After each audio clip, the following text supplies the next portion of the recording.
First of all, and there's great JPs. I'm a strong believer in our judicial system, but it's out of control now. Like you see these criminals getting out on bail, not once or twice, 4 or 5 times, and going out and committing heinous crimes. There's a story that someone was out on bail 5 times and went and killed a young lady.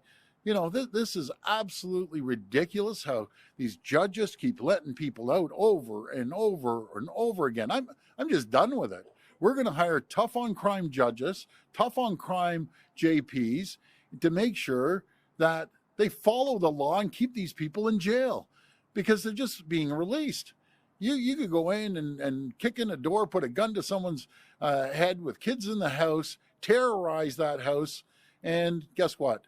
By the time they get arrested and get out, it's the next day. And then they start mocking our police in the back of the police car. Don't worry, I'll be out by the time you start your shift.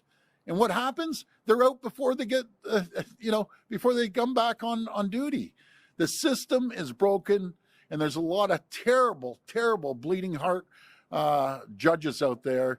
You know something? If it happened to them, they might take a different look at it. And that's not a knock against all the judges, because there's good, qualified judges. We have great chief justices. Matter of fact, probably the best in the country. But the system's broken. And once these judges get into their position, they have this sense of entitlement. That's what drives me crazy.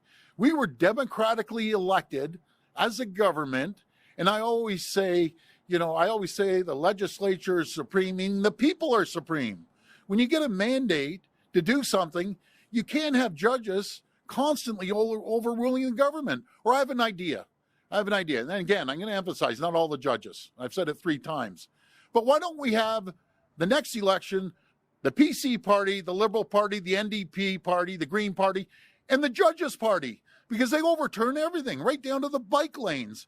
So, we get democratically elected and some judge slaps an injunction on bike lanes. Don't the judges have anything better to do than worry about if we're taking out bike lanes or not taking out bike lanes? One judge says, yeah, for judges keeping people in jail that commit crimes. I'm for judges that don't give bail 4, 5, 6 times for a guy to get out and murder someone. An innocent girl gets murdered over people out on bail and being their doors kicked in. It's unheard of. We always talk about the crime in the U.S. Criminal code and justice system falls under the federal government, but someone has to be held accountable. I use the word sense of entitlement. That's how I feel.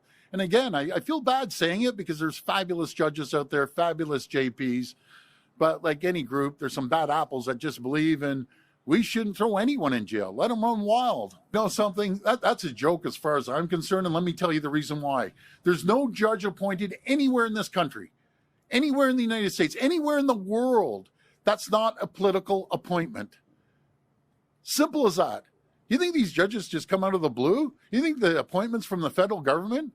Do you think that the Liberal government for the last 10 years is going to appoint a tough on crime, conservative-minded judge? Not a chance. Not a chance. They have this little group over the last number of years that, oh my goodness, not part of our group, then everyone else is a bad person. Let me be very clear to the people that elected us.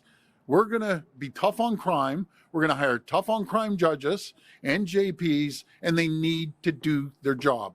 Simple as that. But every judge in this country has been politically appointed since before Moses. Maybe Moses was even politically appointed. I don't know. But I'll guarantee you one thing. We're going to be tough on crime. Simple as this. I made 12 other phone calls to all the premiers. Every single one of them said, we're in, we're in, we're in. It didn't matter what political stripe. And we have all 3 political colors as premiers. But they all agree in one thing. Let's stop the crime. And this falls this falls on the lap of the federal government. They do the criminal code. I have an idea. The federal government, let us do the criminal code. And I'll guarantee you, tomorrow, once we have a criminal code, then bang, this will stop immediately. And we'll be building more jails. We're already building jails, but we'll be building more jails because these guys are going to be in jail, and they're going to think twice about going and robbing someone when they know the sentence is going to be 5 to 10 years in maximum security prison. The question is, what sort of criteria are we looking for? We're looking for people who understand community, who understand what's going on in the community, who understand the frustration that individuals in the community are feeling when they're on the victimization side. We are hearing from people, as politicians, we hear from people who are afraid in their own driveways, and that is not acceptable. We need judges who will take the law, apply the law, understand where community sentiment is at. I think that's an important piece of the puzzle. So when I review judicial applications, when they come out of the independent committee that recommends, if they don't recommend them, I don't know who they are. They never come to me. But if they're recommended and I look at the application and I review, I'm looking for somebody who is going to enforce community standards. I'm looking for somebody who understands community and somebody who will, quite frankly, help protect our communities. And that can come in a number of different ways. It can come from previous life experience. It can come from different backgrounds. I'm really proud of the judicial appointments that we've made to date, but we have more work to do, and I hope to be able to talk. Didn't interfere in the federal election. Last time I checked, Pierre Poilievre never came out in our election. Matter of fact, him or one of his lieutenants told every one of his members, "Don't you dare go out and help the PCs." Isn't that ironic? But anyways, I'm not going to dig deep into this. The people spoke, and I have no say in who people vote for. But I'll tell you one thing. We have a government, democratically elected. I will hold them accountable. I'll hold them accountable like I would, no matter if it's a conservative government or a liberal government. My interest is protecting the people of Ontario. And I will be all over this government. They know I will be, as I was before, about being tough on crime.